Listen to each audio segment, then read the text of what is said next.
Hello दोस्तों, math with Salim channel पर आपका स्वागत है। क्लास 10 का मैथ पढ़ रहे हैं। छठा चैप्टर हमारा चल रहा है त्रिभुज।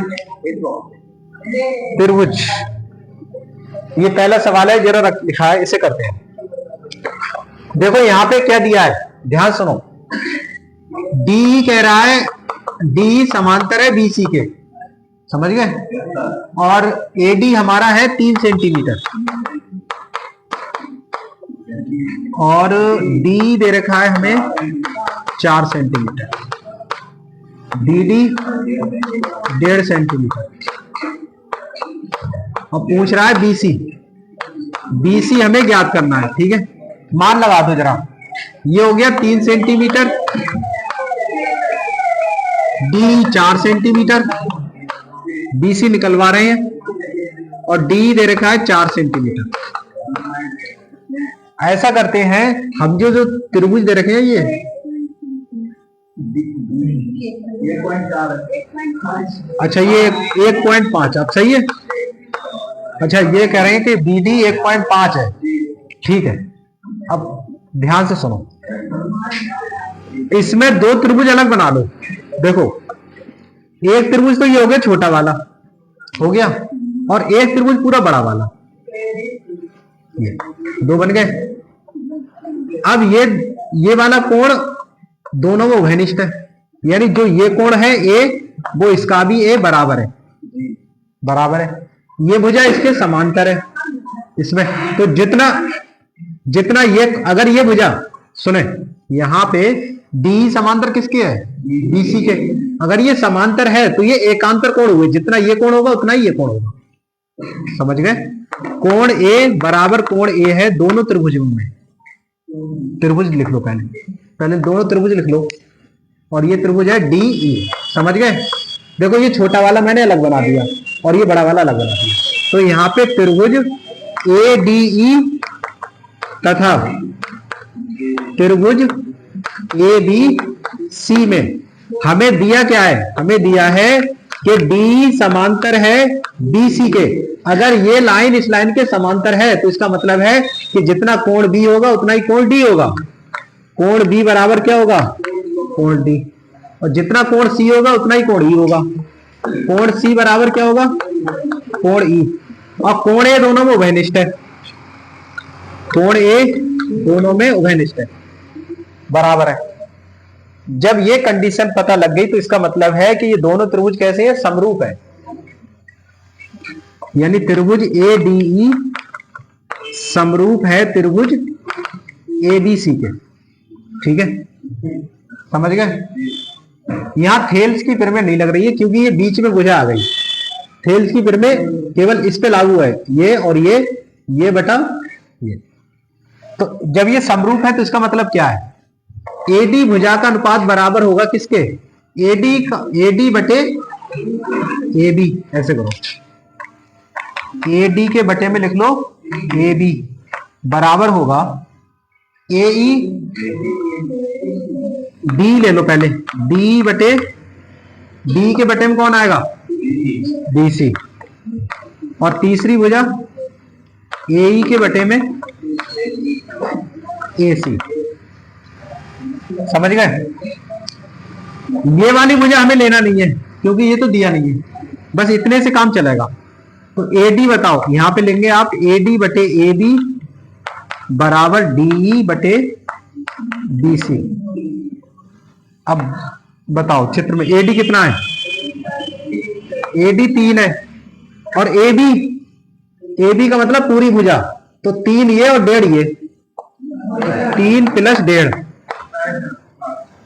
और डी बोलो, डी है 4, और बीसी हमें निकलवा रहे हैं, तो कितना आया, 3 + 4.5 बराबर 4 बटे बीसी। पॉइंट खत्म करोगे 0 हो गया। 15 से काटो, 15 दूनी 30, 15 तिया 45 बराबर 4 बटे बीसी। अब तिरछी गुणा, इससे इसकी करो तो 2 बीसी, अरे बीसी तिरछी गुणा करो 2 बीसी, और 3 चौक, ये आ गए, यहां बी लिख दो, ये आ गए 12, तो बीसी कितना आया, 12 बटे 2, 2 छंग, तो बीसी कितनी आई, यही आपका आंसर है। समझ में आया नहीं? उतारे।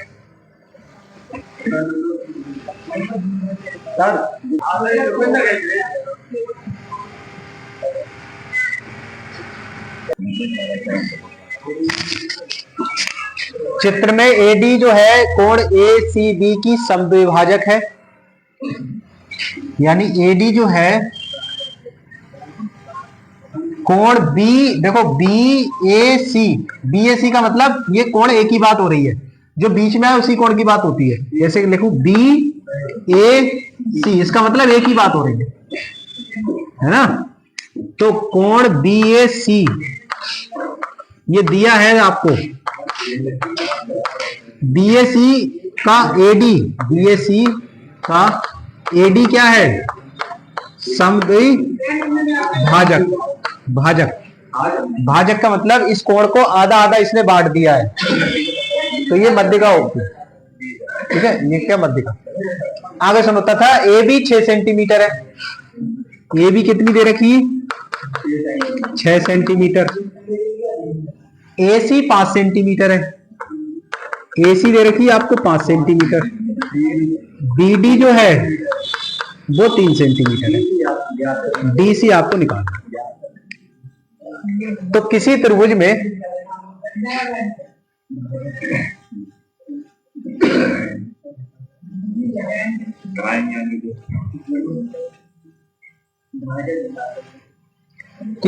में दो कोण कम से कम, या एक कोण, एक भुजा या दो भुजाएं कैसी सिद्ध हो जाए?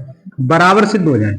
मतलब एक कोण एक भुजा समान हो, या एक कोण समान हो एक भुजा समान हो, या कोण समान हो दो कोण समान हो, या भुजा कोण मतलब दो भुजाएं समान हो, कम से कम दो भुजाएं समान हो। एक कोण एक भुजा समान हो, या दो कोण समान हो, या दो भुजाएं समान हो। समझ गए? तब वो त्रिभुज कैसे माने जाएंगे? समरूप माने जाएंगे। कैसे माने जाएंगे? समरूप माने जाएंगे। अगर अब सुने, कोण ए का ये जो रेखा है समद्विभाजक है, ये इन्होंने साफ कहा है यहाँ पे। कोण बी ए सी एडी जो है क्या है इसका, यानी बी ए सी का जो है ये एडी समद्विभाजक है। एडी क्या है? हाँ ठीक है, एडी जो है क्या है इसका? समद्विभाजक है। एडी क्या है इसका? समद्विभाजक है। इसका मतलब ये है कि कोण बी ए डी बराबर होगा कोण डी ए सी के, यानी ये वाला कोण इस कोण के बराबर है। ये दिया है सवाल में। यहां ये त्रिभुज लिखो पहले, त्रिभुज ए बी डी। एक तो त्रिभुज ये वाला देखो, ये दिखा, ये त्रिभुज दिखा। हम इसकी बात कर रहे हैं और इधर वाले त्रिभुज की बात कर रहे हैं, यानी ये वाला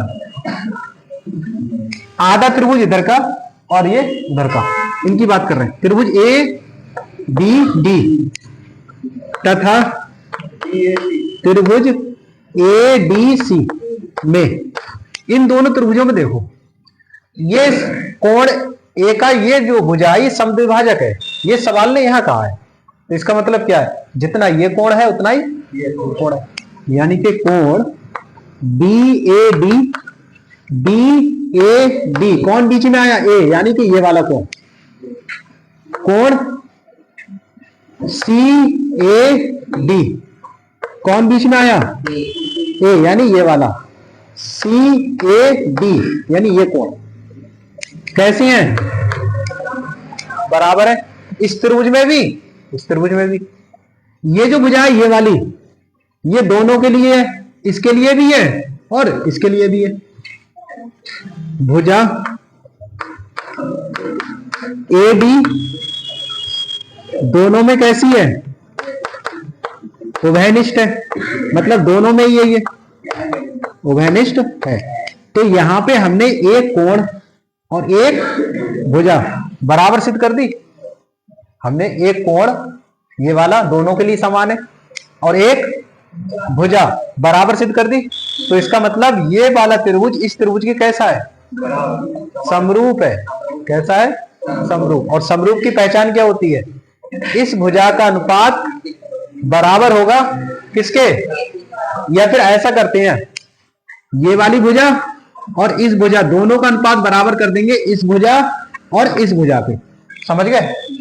यानी इन दो का अनुपात बराबर कर देंगे इन दो के अनुपात के। ठीक है, बात वही है, चाहे आप ऐसे लिख लो। ठीक है, तो भुजा एडी दोनों में कैसी है? वह निष्ठ है। इसका मतलब ये हुआ कि त्रिभुज, इसका मतलब ये हुआ कि त्रिभुज ए डी डी, थोड़ा इधर को रखो। अच्छा,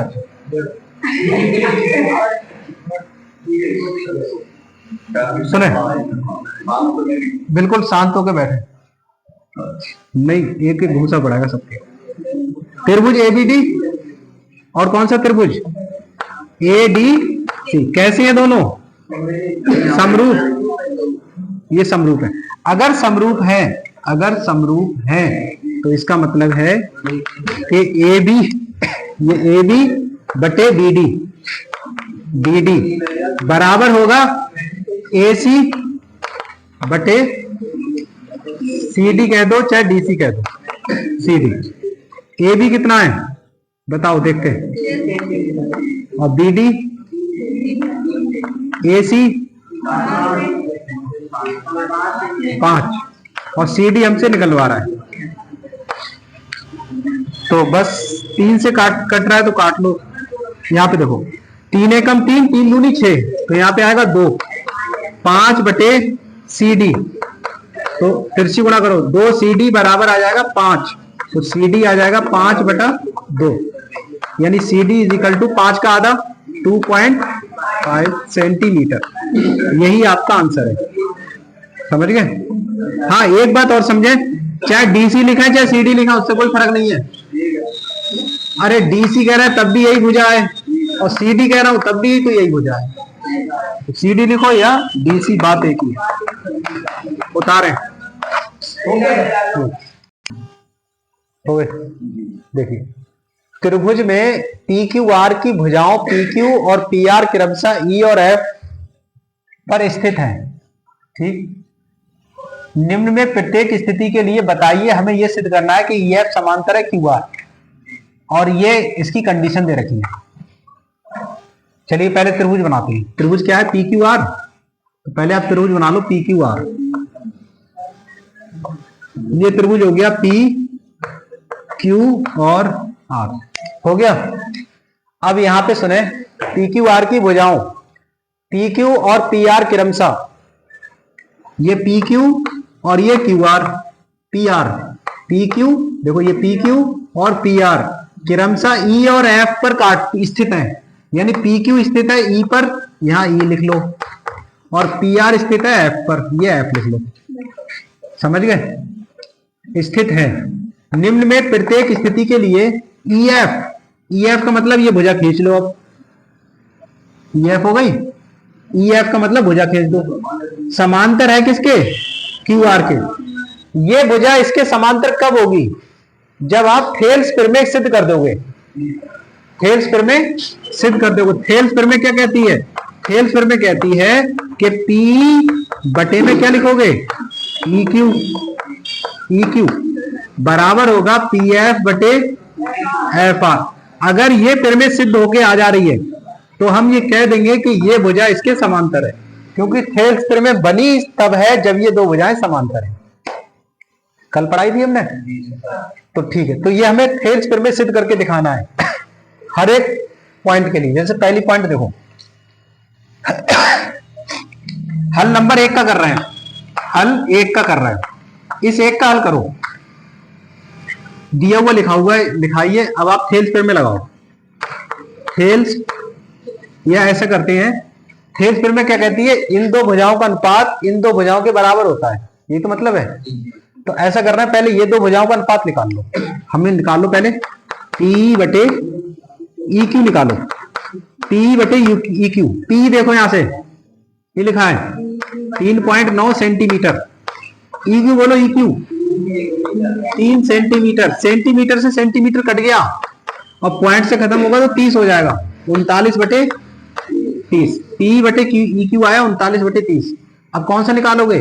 पी एफ बटे, अरे देखो पी एफ बटे एफ आर निकालो। अब यहाँ से पी एफ बटे एफ आर निकालो।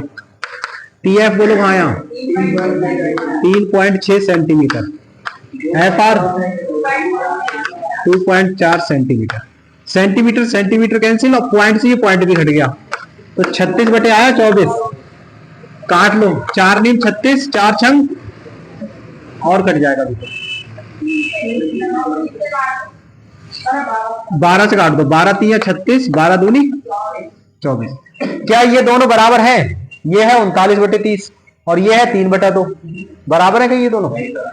यहाँ पे ये देखो, यहाँ पर कि P बटे ई क्यू बराबर पी एफ बटे एफ आर। क्या ये दोनों बराबर हैं? ये 39 ही 3/2, तो ये काट दो बराबर से, क्योंकि ये बराबर ही नहीं है। और जब ये बराबर नहीं है तो इसका मतलब है कि ये भुजा इसके समांतर नहीं है। समांतर कब होंगी? जब ये दोनों बराबर होंगी, और जब बराबर है ही नहीं तो समांतर भी नहीं। तो यहां पे लिख दो अतः ई एफ क्यू आर के समांतर नहीं है। पहले का आंसर हो गया। उतारिए। देखो ये दूसरा वाले का हल देख रहे हैं। अब ध्यान से देखो, P बटे ई क्यू निकालो। इसमें P बटे ई क्यू निकालो। इसमें भी P कितना है? यहाँ बोर्ड पे देखें 4 सेंटीमीटर। और ई क्यू, क्यू ई लिखो चाहे ई क्यू लिखो, उससे कोई फर्क नहीं है। तो पॉइंट से पॉइंट देखो, सेंटीमीटर से सेंटीमीटर खत्म। ये वाला दशमलव काटेंगे तो 40/45 हो जाएगा। और 5 से काट लो, 5 8 40, 5 नीम 8/9। अब कौन सी लोगे? यहां बुझा पी एफ बटे एफ आर। पी एफ बटे एफ आर।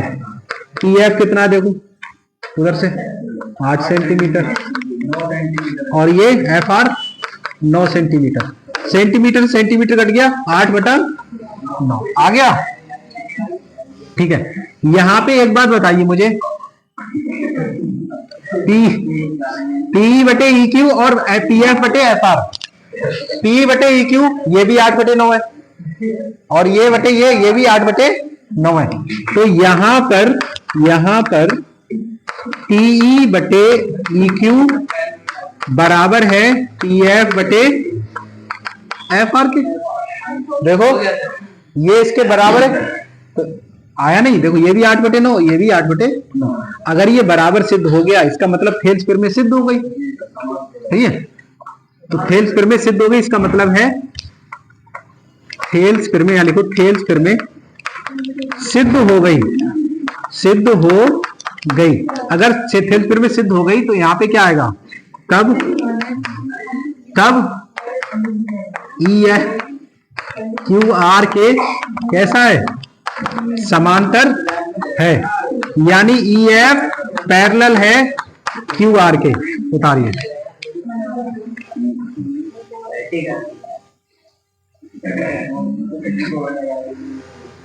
ये पॉज कर दो वीडियो।